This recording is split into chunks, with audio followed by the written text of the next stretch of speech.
আসসালামু আলাইকুম ভিউয়ার্স, আশা করছি সবাই ভালো আছেন। আল্লাহর অশেষ রহমতে আমিও আলহামদুলিল্লাহ অনেক ভালো আছি।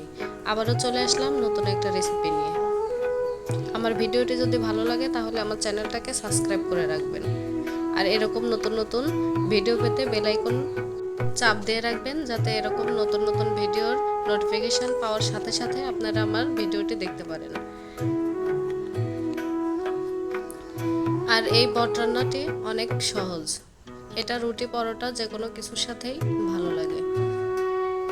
দেখুন, প্রথমে আমি একটা হাঁড়ি দিয়ে দিয়েছি, তাতে পরিমাণ মতো তেল দিয়ে দিলাম। এখানে কিছু আস্ত গরম মশলা ব্যবহার করছি, দুটো তেজপাতা, 3 থেকে 4টা দারুচিনি, 4টা এলাচ। তারপরে দেখুন, আমি পরিমাণ মতো পেঁয়াজ দিয়ে দিয়েছি। যেহেতু বট এটা একটু ভুনা টাইপের হবে, তাই পেঁয়াজের পরিমাণটা আমি একটু বেশি দিয়েছি।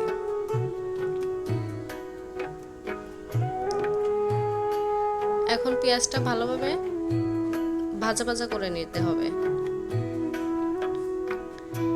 পেঁয়াজের কালারটা যখন ব্রাউন কালার হয়ে যাবে, তখন এখানে বাটা মশলাগুলো ব্যবহার করতে হবে। দেখুন, আমি এখানে 2 টেবিল চামচের মতো আদা বাটা, 1 টেবিল চামচ রসুন বাটা এবং 1 টেবিল চামচ জিরা বাটা দিয়ে দিয়েছি, আর পরিমাণ মতো লবণ।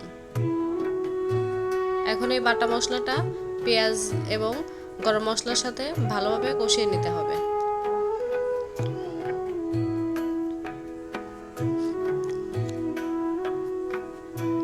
হালকা একটু পানি ব্যবহার করব, যাতে মশলাটা নিচে ধরে না যায়।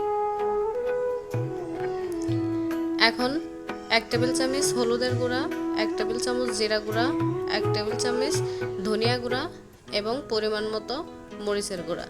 ঝালটা অপশনাল, আপনারা যে যেরকম ঝাল খাবেন সেরকম অনুযায়ী ঝালটা দিবেন। মশলাটা কষানো হয়ে গেছে, এখন আমি সেই পরিষ্কার করে ধুয়ে রাখা বটগুলো দিয়ে দিচ্ছি। আর এখানে আমি 1 কেজির মতো বট ব্যবহার করেছি।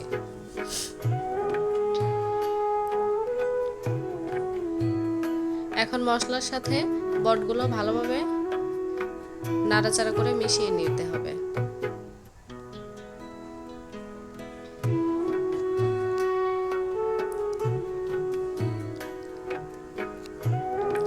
ঢাকনা দিয়ে রাখতে হবে 10 থেকে 12 মিনিট। যেহেতু বট, এটা হতে একটু সময় লাগবে। দেখুন, 10 থেকে 12 মিনিট পরে বট থেকে একটু পানি ছেড়ে দিয়েছে। এখন এটা ভালোভাবে কষিয়ে নিতে হবে। আর একটু সময় নিয়েই বটটা রান্না করতে হয়, কেননা বটটা হতে একটু সময় নেয়।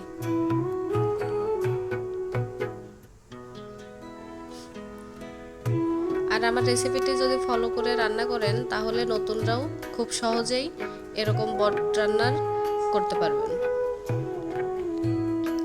দেখুন, একদম ভাজা ভাজা হয়ে গেছে। আর এই পর্যায়ে আমি পরিমাণ মতো পানি দিয়ে নেব। আপনারা চাইলে ছোট করে একদম 1টা থেকে 2টা আলু দিতে পারেন।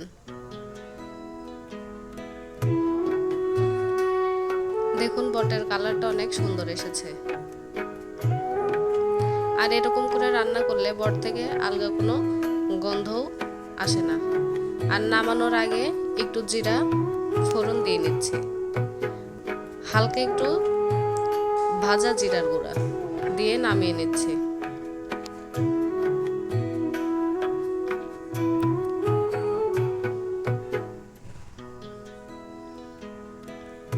আর আপনারা যারা ইউটিউব থেকে দেখতেছেন, তারা আমার ফেসবুক পেজটি ফলো করতে পারেন, জান্নাতুল কিচেন। এবং যারা ফেসবুক পেজ থেকে দেখতেছেন, তারা আমার ইউটিউব চ্যানেলটা ভিজিট করতে পারেন, জান্নাতুল কিচেন অ্যান্ড ব্লগ। দেখুন, আমার বট রান্না হয়ে গেছে। এরকম একদম মাখো মাখো অবস্থাতেই আমি নামিয়ে নিয়েছি। আর এটা ভাত, রুটি যে কোনো কিছুর সাথেই অনেক মজা লাগে।